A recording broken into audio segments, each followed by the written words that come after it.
So are you guys upsizing, downsizing, looking for college housing, or even relocating for your job right here to Tuscaloosa? If that's the case, then you need to contact Celeste Hagler, owner and operator of First Class Real Estate South Home Group right here in Tuscaloosa. She can help you with the buying, selling, and investment needs throughout the state of Alabama. You can contact Celeste at 205-861-5698. Reach out to Celeste again at 205-861-5698 and schedule a consultation to discuss your real estate goals and to live where you love in the state of Alabama.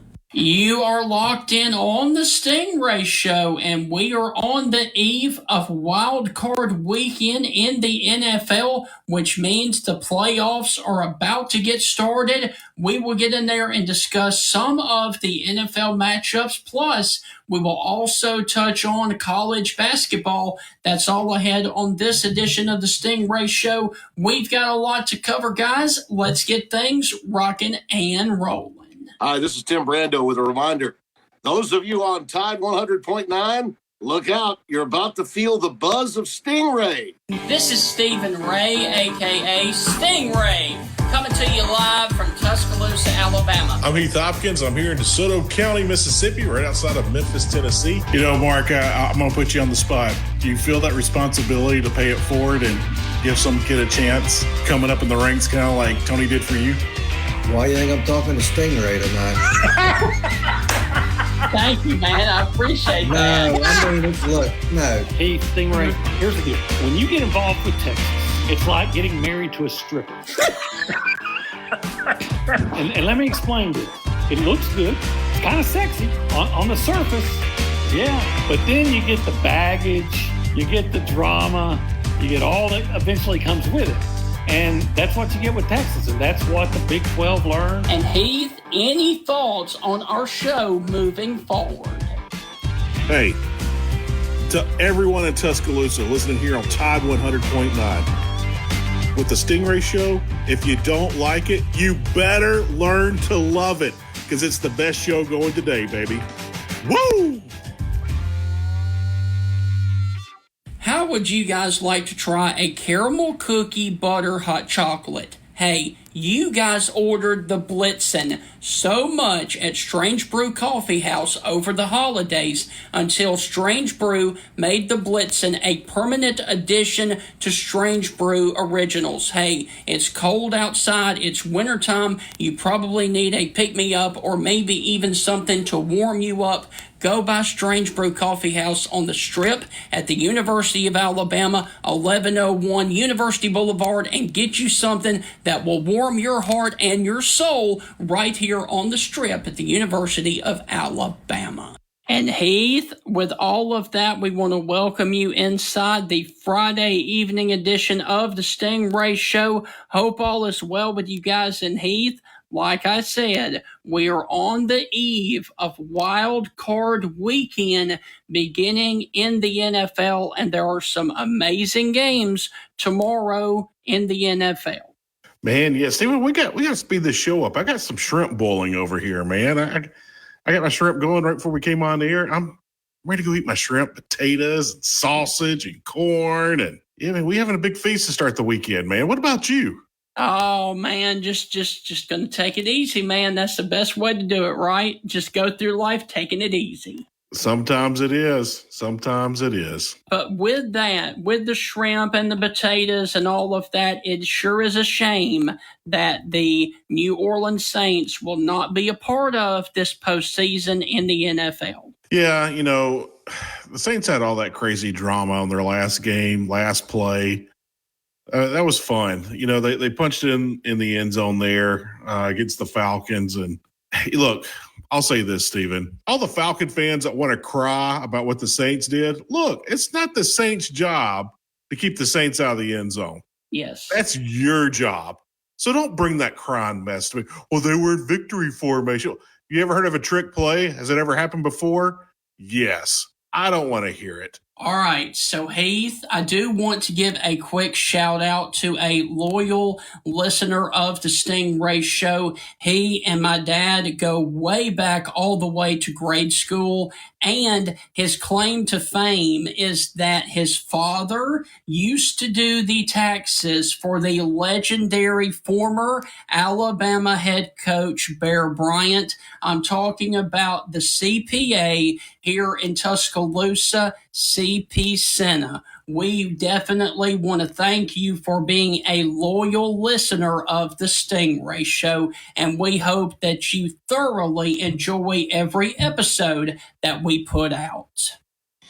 Wow, I'd like to ask him what some of those paychecks were from Coca-Cola and Golden Flake potato chips. Yes, I know. I would as well. You know, I love watching those old YouTube videos of the Bear Bryant Show. Yes. And it's like, welcome to the Bear Bryant Show. Right now, we're going to take time and enjoy some ice cold Coca-Cola. And they stop and they take like 20 seconds and open a bottle.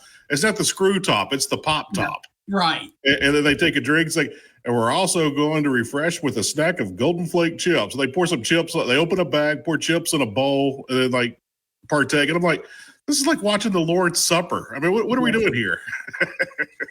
So, CP, thank you again for being a loyal listener of the Stingray Show. Absolutely. We want to thank every and all listeners listening right now. Thank you. Yes. Thank you. If no one else said it today, Stephen and I will. Thank you. So, Heath, before we go to break, I do want to mention that National Day of Today on Sunday. Guess what that is going to be? I don't know. National Cinnamon Twist Day. I have no clue. It is National Pastrami Day. Yeah, okay. Pastrami. Okay. Have you ever Will had you be it? celebrating? No, I will not. Oh, man. You hate on pastrami? I don't even know what it is. Hey, why don't you go watch When Harry Met Sally? Yeah. When she orders pastrami. It'll change your life. Gotcha. So, Heath, what is, and I would like to start doing this here pretty regularly, what is the last movie that you watched? My son, my just turned 13-year-old son, asked if I would watch The Flash with him. Right. And Stephen, I was shocked at how good that movie was. Yeah. Aren't a lot of people say it was bad? That's an awesome movie. It really was. Look, I used to teach TV and film production at the college level, you know, and I'm big on the DC movies and the Marvel movies and all that.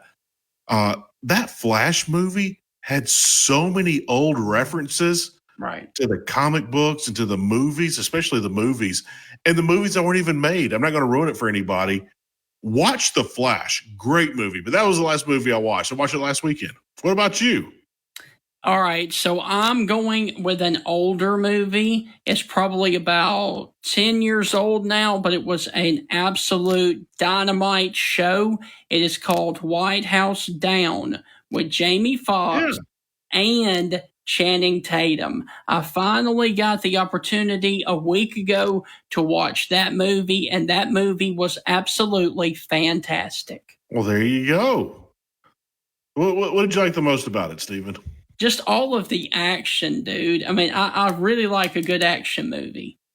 Hey, I want to say something to our younger listeners out there. Look, if you're like, I don't know, 35 and younger, and you don't have any kids and you're not married and whatever, I'm going to tell you the greatest thing in the world when you get older and have kids is you'll be watching a movie and you'll be like halfway through it. And you're like, oh, I've seen this before, but I don't remember what happens. Right. So you get to watch movies that you've already seen and you get to watch them all over again and you don't remember them. And it's great. It's absolutely great. So, Heath, on that note, we're going to stop talking about movies and turn our attention to the wild card weekend as we're going to be joined by a Locked On Saints reporter and a Sports Illustrated reporter, Ross Jackson, to talk all things NFL. That is on the other side of the break. You're listening to the Stingray Show. Guys, we will be back right after the break with the wild card weekend talk. How about them Cowboys?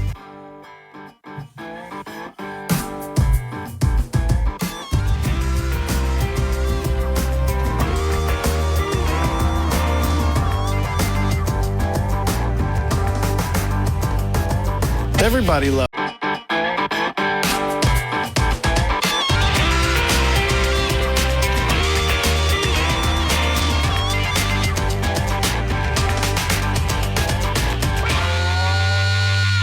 Since 1999, residents of Tuscaloosa has depended on this butcher shop and grocery store. I'm talking about South's Finest Meats. With their specialty meats and fresh to frozen bulk vegetables, you can prepare delicious home-cooked meals all week long. At South's Finest Meats, customer service is their #1 priority, and when you shop with them, you can expect to be treated like an MVP. Go by and check out South's Finest Meats at 3201 10th Avenue right there in Tuscaloosa. South's Finest Meats, the official sponsor of the Stingray Show. Welcome back inside the Stingray Show. Hope all is well with you guys. And now we are going to transition into a little NFL talk because we've also had some firings in the NFL, as well as it is the wild card weekend of the playoffs in the NFL. So in order to do that, we are going to be joined by the host of Locked On Saints and a writer and reporter for Saints News for Sports Illustrated. Ladies and gentlemen, please help us welcome to the Stingray Show, Mr. Ross Jackson. Ross, how are things going with you, my friend? Oh, doing wonderful, doing wonderful. Glad to be back here with you, buddy. Thanks for having me. Yes, sir. Thank you. So I want to ask you, obviously in college, everybody's talking about Coach Saban retiring, but in the NFL, there was also a couple of firings as well. And one of them was the former national champion coach who had won a Super Bowl as well with the Seattle Seahawks, Pete Carroll. How surprised were you that the Seattle Seahawks pulled the trigger on Pete Carroll earlier this week? Yeah, that was a really surprising one for me. I think a lot of us were really trying to pay attention to Bill Belichick over with the New England Patriots, but everything had felt kind of like it was heading that way between the Patriots and Belichick. We did not expect this necessarily with Seattle and Pete Carroll. I think maybe some of the good folks like Corbin Smith, for instance, over in Seattle did a really good job kind of prepping people like, hey, this might be a thing that happens with Seattle, but it doesn't feel like it was ever an expectation. You know what I mean? And it was clear watching Pete Carroll's sort of, I don't know what to call it, I guess, end of time press conference with Seattle, that it was more the organization's decision than Pete Carroll's decision, even though it was framed as stepping away or parting ways, trying to lighten it a little bit.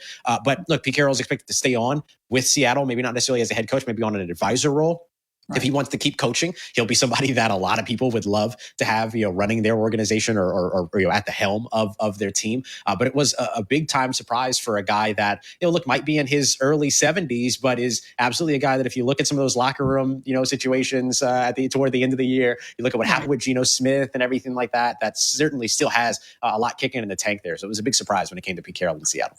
Okay, another big topic in the college football world right now is the status of Jim Harbaugh potentially making the move to the NFL. What are your thoughts on Jim Harbaugh? Do you think he's going to stay in college, or do you think he's heading pro? Yeah, look, I think that Jim Harbaugh kind of held up his end of the bargain when it came to returning to his alma mater and bringing a national championship. They get it done. And then now I think it's time for him to get back to the NFL. He was a very respected head coach with the San Francisco 49ers in the years that he spent there, if I remember correctly, 2011 and 2014. Super Bowl appearance, 44-19-1 over the course of his career. Were it not for the very, very, loud division between him and Trent Baalke, he might still be in the NFL at this point. But I think that it's time for him to come back to the NFL.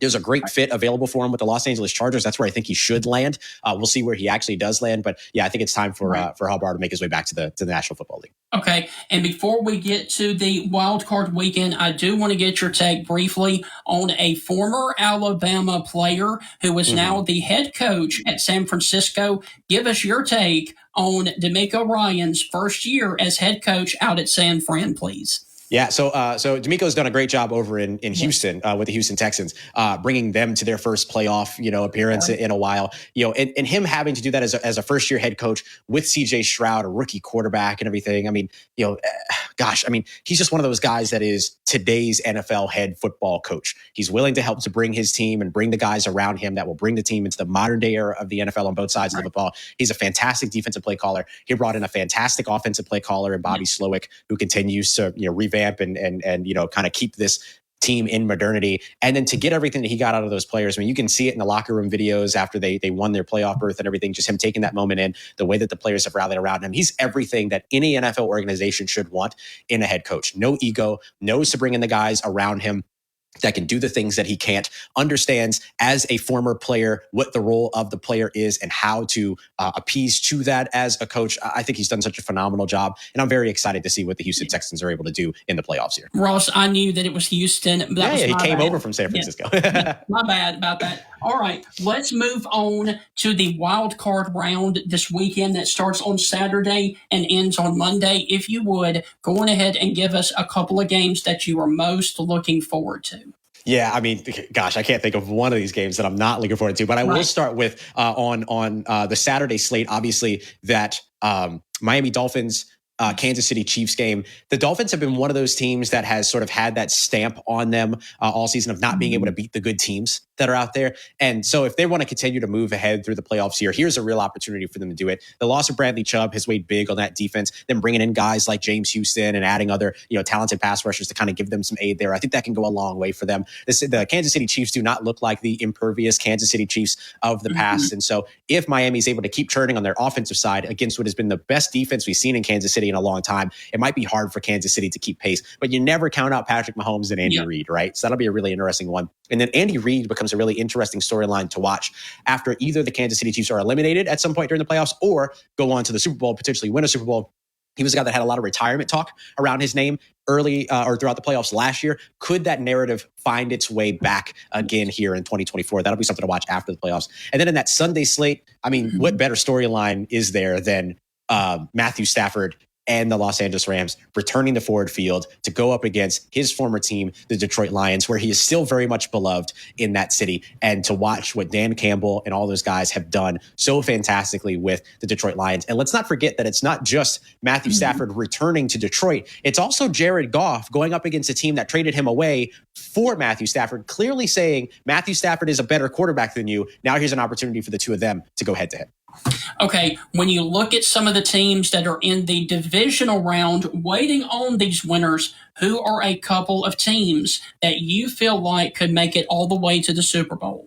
Yeah, I mean, if we're going with the guys that are going to be waiting throughout wild card weekend, I'm looking at Lamar Jackson and the Baltimore Ravens. I mean, they are a team that has just been on fire. Todd Monken has that offense humming. Lamar Jackson actually has an offense to support him as opposed to the failures of offense that have been there in the years past. He's not having to do it all on his own. He's allowed now to utilize his arm a lot more than his legs, but still has that game-breaking ability when he needs to tuck and pick up, some yards or make a play with his legs. He's the MVP as far as I'm concerned. He's the guy that should be the MVP this year, and I'm really looking forward to seeing them push throughout the playoffs here. I think we're going to see a Super Bowl rematch this year of the Baltimore Ravens and the San Francisco 49ers. Let's just hope that the lights stay on throughout the entire matchup this time around. So, Ross, look, man, thank you so much for taking time out of your schedule to join me. And if you would, go on ahead and let everybody know right here in Tuscaloosa where they can follow you on social media and listen to your podcast. Yeah, absolutely. So you can find the Locked On Saints podcast free and available on YouTube, wherever you get your podcasts. I will say there's a Locked On Bama too. And Luke and Jimmy is definitely worth a listen at the moment with everything going on with Saban. But if you want to keep up with the Saints, you can find that there. You can also find me Tuesdays on the Locked On NFL podcast, looking at the entire league as well. And you can find it all in one place on your favorite social media at Ross Jackson Nola, Nola. So, Ross, thank you again. And we will definitely catch up on down the line as we move closer and closer to the Super Bowl. Absolute pleasure, buddy. Take care, stay safe, and I'll talk to you soon.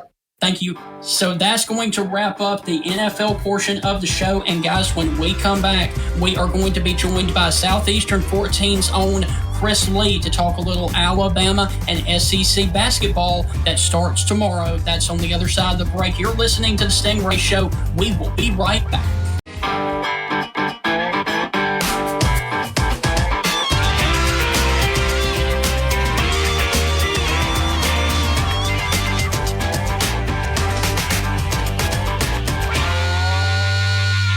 Welcome back inside the Stingray Show. Hope all is well with you guys. And now we are about to transition from the NFL talk like we were in the previous segment to college football and to college basketball. And in order to do that, we are about to bring on Southeastern 14's own Chris Lee, coming to us live from Nashville. Chris, how are things up there with you guys? And unfortunately, Tennessee is going through a coaching search as well on the NFL level.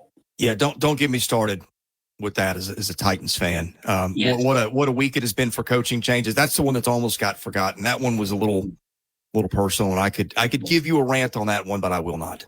Gotcha. So, Chris, I do want to ask you, because obviously it is Friday, but I do want to get your take on something that happened last Saturday, and that was the unbelievable performance by Auburn at Bud Walton Arena, beating Arkansas by 32 points on their home court. Your thoughts on Auburn demolishing Arkansas last Saturday? Let me hit the Arkansas end first. I thought before the season, just looking at that roster and that talent, that was a potential top 10 in the country team. I don't know that Arkansas was ranked that high. And with the portal and transfers and everything, you just never know where it's going to mesh and where it's not. Right. So it's always a possibility. But you look at the coaches that have a history of doing it. And Eric Musselman's had a history of doing it. Now, the other thing is Eric Musselman's teams have a history of taking about 2 months to gel. And so I remember, what was it, a couple of years ago, Arkansas went 0-3. And then I think ripped off about a 14-game winning streak or something like that. I may get the numbers a little bit wrong, but you guys may remember the season. And so this is about the time the Razorbacks start to get it together. And there were signs of it a couple of weeks ago when they beat Duke, and you thought, okay, here we go. You know, they've had some games that were closer than they should have been, and that they lost that they shouldn't have, but here it comes. And so we thought, you know, opening in that building with the crowd that'll be pretty nuts. With an Auburn team I thought was good, but I thought this is right when Arkansas gets it together. That was a bad first half for Arkansas. That was a disastrous second half. It feels like they quit. Now, look, your audience is probably more interested in the Auburn angle, but I couldn't go without mentioning it. I think that team is deep. I think it's fairly complete. It's got debatably the best player in the league. It's got a front court that feels like, you know, the depth pieces, Cardwell, Williams, have been there forever. It's got a dynamic star point guard. The guards it added in the transfer portal are good. The computers have loved this Auburn team for a while. Yeah. And it's hard for me to know for sure what a team is until it starts actually beating other teams. And if you look at what they've done, you know, the Arkansas win has lost some luster, and, you know, should Auburn have lost Appalachian State? Probably not. But the computers have loved this team, and some of them had it for a top 5 team for a while. And I think this is a really good team. I think it was seeded 3 in bracketology this week. One of the best coaches in college basketball. And in my mind, there are 3 teams I think that can contend for the SEC title, maybe 4, depending on Alabama. My opinion on Alabama, I think, changes about every game. But I think I would go 3, and Auburn would be in that threesome with Kentucky and Tennessee. Okay. You know, Chris, on Wednesday night, we had one of the greatest nights in college basketball history. 4 of the top 6 teams in the nation all went down to defeat. Yep. And they all lost to unranked teams. If this was the NCAA tournament, they would be talking about this is the greatest day of underdogs and upsets and Cinderella stories in the tournament history. And yet no one is talking about it because Coach Saban retired. But quickly, your thoughts on the upsets before we dive into Coach Saban. And briefly, go ahead. Chris, briefly, I will remind everybody the Tennessee Volunteers were one of those teams that lost on the road in Starkville. Chris, continue. Yeah, yes, they were. And we can get to them in a minute too. But yeah, I mean, I think I said this on your show a few times as we got late in the season. You looked across the landscape, the computers, how close the teams were. It felt like the parity at the top in college football had been something we had not seen in a while. I think the playoffs and championship weekend absolutely validated that. It feels like in college basketball, we were sort of headed towards the same thing. The computers have kind of believed that Purdue and Arizona and Houston were the top 3 teams by about 3 or 4 points over most of the other ones. Let's look at what's happened the last few weeks. Arizona loses by 18 points to a nondescript Stanford team. Purdue has now lost at Northwestern. And then loses again the other night. Houston lost, you know, and you start looking at the other top teams. Kansas loses to Central Florida. Right. Nebraska. I mean, these teams are going down left and right. The point I'm getting at, it's starting to feel like college basketball is headed in the same direction with absolute parity. And I made the joke today on our podcast. If there's ever a year that some great grandmother's going to win your bracket pool, this seems like it might be the year. And let me also say this as well, looking outside of the SEC, this happened a couple of weeks ago, and this really shocked me. At the time, going into that game, Notre Dame had a losing record of 5 wins, 6 losses. And what did they do? At home, they upset a 2-loss Virginia team when at that time, Virginia was 10-2. Yeah, and beat them badly. And I can even one up you within the own league. I didn't even notice this among the other news, but I caught this in a podcast today. Louisville went and beat Miami on the road too. I mean, an awful Louisville team, and a Miami team that had been slow out of the gates, but was starting to play better and look like an NCAA tournament team. I mean, Louisville is probably the worst team in the Power Five. You're even getting upsets to that level now. Chris, when you look at the schedule for tomorrow inside the SEC, give us a couple of games that you are most intrigued for, please. Oh, I think I'm intrigued with about all of them. That's just kind of the year that we're going to see in the SEC. I think that you're seeing a lot of, like the other night, for example, LSU goes into College Station and just whipped A&M. I really have that on my radar. So saying that's a way to say I think you can almost make a case for any game being good. I would probably start in Starkville. Mississippi and Alabama is a very intriguing matchup. Alabama is about a 2-point favorite by the computers. Mississippi State came off a very impressive win over Tennessee. Tulu Smith is back. That makes a difference. Alabama's scoring output has started to come down a little bit. I don't know if that's just a quick blip or something that's happening. I think that one. I think Kentucky on the road against an A&M team that has to get a win is fascinating. And I think Tennessee, Georgia is a better game than I would have guessed 2 weeks ago. Georgia's won, 10 in a row. And I know they haven't been great teams, but Mike Waite's got that team playing awfully well. Those are probably, if I had to pick 3, the 3. Interesting. Chris, some of these teams with all these portal players, they're starting to come together. They're starting to figure out, they're starting to gel. You mentioned Tulu Smith the other day. He was preseason best, player MVP of the SEC. Got injured. He's only played a game, I think, or 2. But you're starting to see some of these teams gel together, not only in the SEC, everywhere. This could be not only for the SEC, but for college basketball. This could be one of the greatest seasons in college basketball history. Your thoughts, we'll just keep it in the SEC. Your thoughts of teams starting to gel together, and who do we need to keep an eye on? Just about all of them. I agree. I agree with your statement. My theory for a while has sort of been, you don't really know for sure what you've got with most teams until about mid-February. For one thing, a lot of teams play other good teams. You cannot play anybody out of conference, and then the conference schedule can fall a funny way, and you may not be challenged that much. And by that time, teams have figured out 3 months in what you do and don't do and make adjustments. So I think it was that way pre-portal, Heath. Now with the transfers and everything, obviously it's more that way. I look at this league, and I would have said, I don't know, a month ago, you got 8 or 9 teams that I could see in the NCAA tournament. I didn't really think much Georgia. Wasn't really sure about Ole Miss. Didn't know about South Carolina. Missouri, and now you look at South Carolina would be in the NCAA tournament probably at the field we picked today. Ole Miss would be there. We talked about Georgia on a winning streak. LSU has come on as it's gotten guys eligible. I think other than maybe Vanderbilt, and depending on Missouri and Arkansas have been awfully disappointing, but I could make a case that you've got about 11 teams that are legit. And who knows, maybe Arkansas gets interested in playing intense basketball and we can laugh this off. But the point is there's a lot of teams that could be in that mix of quality ball clubs. So, Chris, on that note, we got to take our final break, and when we come back, we are going to dive into college football for later this season and talk about the legacy of the great Nick Saban. That's on the other side of the break. You're listening to the Stingray Show. We will be right back.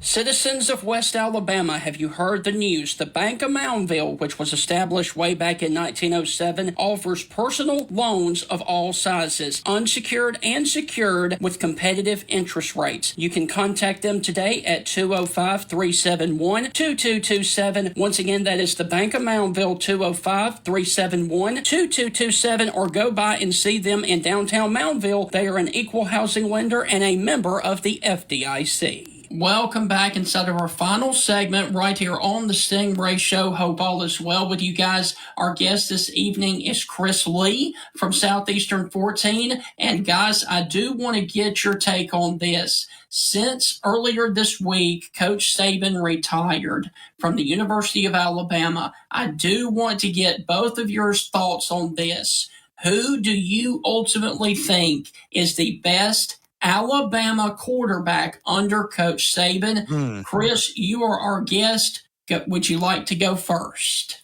I think peak Tua was the best. Probably. I'd have to go back and look at numbers, but man, when he had it going, he was awfully good. Of course, his surrounding cast was good. Mac Jones in that year when they won it all was pretty good. Man, he always had a good one, guys. I don't know. I'd have to give it some thought. There's so many good ones that run together, but I think the guy that, like you said, if he's really on top of his game tonight, and you have to face him, that probably the guy that I didn't want to line up against would have been Tua. Yeah, first thought is Tua. If you had asked us worst quarterback, I would really have to think about that for a long time. But best quarterback, it's for me easily Tua. Tua immediately came to mind, and you even said it best, Chris. Peak Tua, he was the best. He was the absolute very best. Guys, I'm going a little bit different from you, and unfortunately, this guy never won a national championship with Alabama, I don't believe, but I'm actually going with the quarterback who is now the quarterback for the Philadelphia Eagles. I'm going with one Jalen Hurts, my friend, because, man, that dude could flat out ball. And, guys, honestly, I feel like his time at Alabama was overshadowed by Tua. Man, I'm siding with Jalen Hurts as being one of the best quarterbacks under Nick Saban. Yeah, he was a one-read quarterback when he was there in Alabama. And when he went to Oklahoma, he learned to make some more reads. But, he would make that one read. If it wasn't there, he'd take off running. And, man, was he dynamic when he took off running. Yes. But, yeah, what he was at Alabama to what he is now, it's almost two completely different football players. But, he did win Alabama an SEC championship because Tua got injured over Georgia, and they really didn't look that good with Tua in the football game. He flips it to, Jalen Hurts in that football game, and Alabama comes back and beats Georgia. That was a great moment for Jalen. It really was. Yes. That was a storybook. If you're watching that movie, you're like, this is so lame. Yeah. But it was real life, and that's what makes it great. So, Chris, if you want to kind of sum up the Saban era, look at the talent we're talking. On the same team, he kept them both happy. He got contributions out of both of them. Right. Hard to find one of those guys. If you're any coach ever, you're lucky if you get one of those. Nick Saban had two of them at once. Yes. Yeah. I saw a crazy stat earlier this week, and forgive me if I get it wrong, but I think they said 49 first-round NFL draft picks and 28 losses. Right. That's what Saban had, 49 first-round NFL draft picks and only 28 losses. Right. That's just amazing. Yeah. So, Chris, as things stand right now, and I'm sure things are going to shuffle, obviously, with the transfer portal opening back up a little bit later on this year and potential injuries. But as of right now, as we sit here on January the 12th, would you please give us a couple of teams that you feel like could be a sleeper team in the SEC a little bit later on in 2024? Sleeper. I don't know if Tennessee's a sleeper, but if you looked at what the quarterback play it got in the bowl game, I don't know. I don't think there's many sleepers in the SEC anymore. I'm kind of interested to see what Auburn makes of it. I just don't have a good grasp enough on the rosters and what they're going to be yet. Missouri would have been one to say, but I saw Missouri ranked, I think, 8th in Mark Schlabach's top 25. And when you say sleeper, I think he ranked 8 of the top. Of his top 17, I think 8 were in the SEC.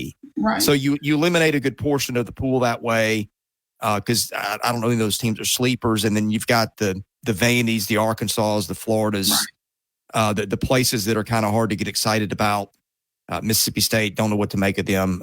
You can kind of put either the teams in one of those two pools, and there's not a lot to choose from in the middle ground there. Yes. All right. So, Chris, let me go this way. Give us a couple of names that you feel like could be on the hot seat going into later this season. Sam Pittman, obviously. Yeah. Billy Napier, obviously. If it went really long for Shane Beamer again, I could see it. And Clark Lee at Vanderbilt's got to win some games. That's a brutally tough job. Right. But even that fan base, which is remarkably patient, is getting a little tired of it. And I don't. They've shuffled a good bit in the transfer portal. I think they've upgraded their coaching staff. I don't know if the talent's going to be good enough, though, and I don't know if you can do 2-10 for another season in this day and age of the SEC. So I think that's maybe 3 or 4 right there off the top, where it's hard to name that many going into most years right away. Yes. All right. And finally, how big of a loss do you think Quinshon Judkins leaving Ole Miss, how big of an impact is that going to be on their team moving forward? Well, look, as a talent, it's huge, right? He was one of the best running backs in college football. Yeah, I'm sure every team in the country probably wanted him once he hit the portal, but the running back position has been devalued in the NFL. I think it's been devalued in college a little bit too, not to the extent it has in the NFL. But I think the thing that was interesting, you listen to things that were coming out of there, the alleged chemistry issues, allegedly his quarterback wanting him pulled late in that game. Sometimes you can take a big time talent out of the room and get addition by subtraction. I'm not going to tell you that's a fact, that's the way it's going to happen, but it does make you wonder. So, Chris, look, man, thank you so much for taking time out of your always busy schedule to join us and going ahead and let everybody know here in Tuscaloosa where they can follow you and catch your stuff on social media. Yeah, we cover baseball, basketball, and football in the SEC wall to wall. You can go to YouTube, search Southeastern 14, find our stuff there. We've got multiple videos out daily. We're previewing, we're recapping, we're talking about the news as it happens. You can find us on social media, I think, at 14 Southeastern. We tweet a little bit, not as much. YouTube is our primary destination, and we've also got a podcast feed. If you search Southeastern 14, where you get your podcasts, you can get those there too. All right, man. Well, thank you. Have a wonderful weekend, and we will catch up later on, my friend. Thanks. God bless you guys, and stay safe. All right, guys. Well, that is going to wrap up another edition of the Stingray Show. For some reason, with computer issues, we lost Heath, but I do want to mention before we leave here that this is wild card weekend in the NFL. We've got Cleveland and Houston tomorrow at 3:30 on NBC, and we've also got Tua going up to Kansas City as Miami is taking on Kansas City. That game is tomorrow evening at 7 o'clock, and the temperature in Kansas City will be a bone-chilling 0 degrees for that game. And briefly, let me also remind you that tomorrow evening, right here on Tide 100.9, the Alabama Crimson Tide will be taking on the Mississippi State Bulldogs over in Starkville at 7:30 on the SEC Network if you want to watch. And we are going to sign off here on the Stingray Show. And for some reason, Heath pops back up. And Heath, let's go ahead and do it together, my friend. We are out. See you guys on Monday evening right back here on the Stingray Show. And Heath, thank you for joining me at the last. You're welcome. I carry everything anyway.